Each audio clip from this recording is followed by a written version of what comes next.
जितना अहम सवाल ये है कि हमें क्या खाना चाहिए, उतना ही अहम सवाल ये भी है कि हमें कब खाना चाहिए। बहुत से लोग इस बात पर तो तवज्जो देते हैं कि हमें क्या ज़्यादा और क्या कम खाना चाहिए, लेकिन अक्सर इस बात पर तवज्जो देना भूल जाते हैं कि हमें कब ज़्यादा और कब कम खाना चाहिए। याद रखें कि एक ही तरह की ग़िज़ा को सुबह 8 बजे खाना और रात 8 बजे खाना बहुत मुख्तलिफ नताइज पैदा करता है।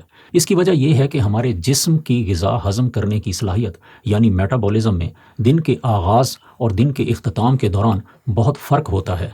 ग़िज़ा के औकात पर तहकीक का शोबा, जिसे क्रोनो न्यूट्रिशन कहते हैं, पर की जाने वाली बहुत सी तहकीकात का खुलासा ये है कि बेहतरीन सेहत के लिए और मोटापे से बचने के लिए बेहतरीन उसूल ये है कि आप अपने दिन भर की ग़िज़ा और कैलोरीज़ का बड़ा हिस्सा दिन के शुरू वाले हिस्से में हासिल करें और दिन के बाद वाले हिस्से में कम खाएं। नाश्ता बड़ा करें, दोपहर का खाना दरमियाना खाएं और शाम का खाना थोड़ा खाएं।